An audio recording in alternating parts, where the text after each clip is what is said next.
Hello, friends. This talk is to orient you about the Jails Justice Network advocacy plans this year so that the Google form about your participation in January will make sense. We have three great bills explained in files attached to or specified in the email I just sent out. And we had wonderful advocacy days last May and in 2023. In 2024, two of our bills passed the Senate, one of which, the SCOC reform bill, was on the floor calendar for voting in the Assembly, but didn't get voted through, or the legislative session ended in early June. So we're in a good position to advance these bills in 2025. This time, we've decided to do advocacy in two phases. We're going to start with an unconventional advocacy effort in January. Then we'll do the usual advocacy day in April or May.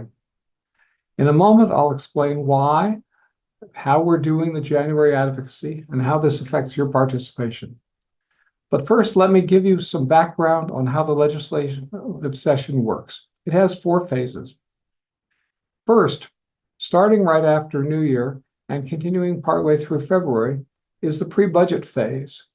During this period, some policy bills passed, and we're hoping one or two of our bills will be among them.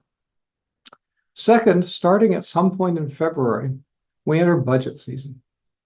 It continues until the budget is adopted and signed, which is supposed to be April 1st, but for the last 2 years has been about a month later. During this phase, all issues not related to the budget get totally ignored. But the budget itself is not just about money. It also includes a bunch of policy legislation. The process of the budget starts with Hochul issuing a detailed executive budget, including her policy planks. Then the Senate and the Assembly each crafts its own one-house budget, as it's called, reflecting legislators' values and priorities. After that, legislative leaders and the governor's staff negotiate some kind of compromise among the three draft budgets. At the end, the legislature passes and Hochul signs the compromise. All this money and policy legislation is now final and not subject to being vetoed. The third, or post-budget phase, starts after the budget is signed and lasts until the legislature goes home in early June.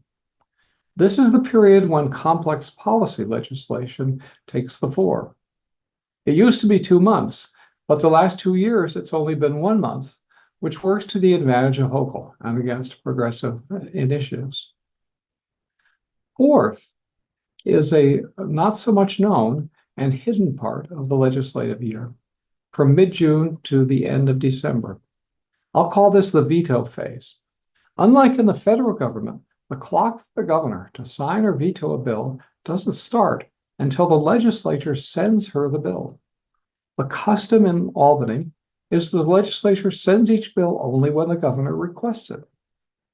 So you'll read stories in November or December about some bill being vetoed or signed that may have been passed in May or even January.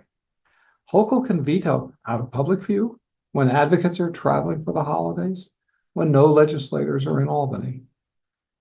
You're probably thinking, and I agree, that this is bizarre and undemocratic. And Hochul's power is even greater because she doesn't have to just sign or veto. Instead, she can insist on changes to already passed bills.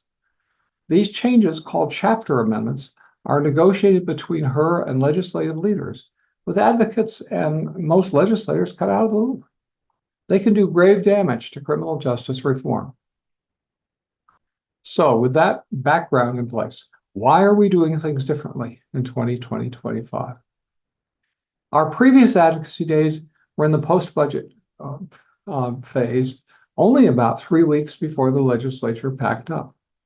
That meant there wasn't time to effectively build on the successes of Advocacy Day. Another issue is that the day was designed for two purposes. One was advocacy.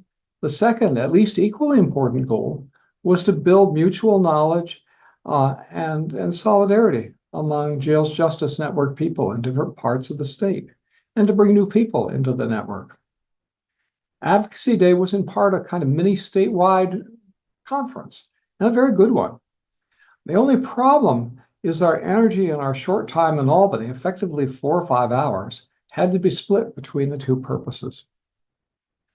So this year, we're going to do a first stab at advocacy in January. We'll try to get our bills passed in the pre-budget phase, which is a plausible goal, given that two of them made a lot of progress in 2024. We'll also start to get the SCOC bill into the one-house budgets of both the Assembly and the Senate. That will give it a chance of being passed as part of the budget, and therefore not at risk of being vetoed or chapter amended.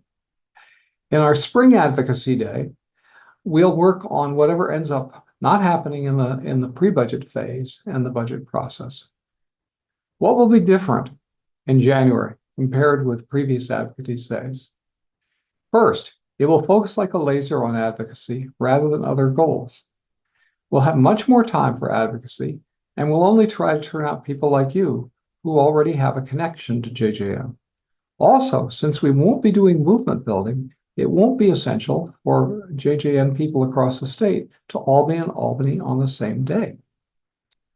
Second, for people like us and our comrades in Long Island who live a long way from Albany, the schedule will be different. Instead of one heroic day from 4 a.m. to 9 p.m., we want you to come down in the afternoon or evening before the day you're going to do advocacy. Then meetings with legislators can be scheduled anytime from 8:30 a.m. to 4:30 p.m. That makes it easier to find times that work for legislators and allows each time to do more meetings than in the past. We'll travel home that evening after the advocacy for the day is done. Overnight housing will be arranged and paid for by the network. Those of you who have the time can stay 2 nights and lobby for 2 full days. Hope some of you will.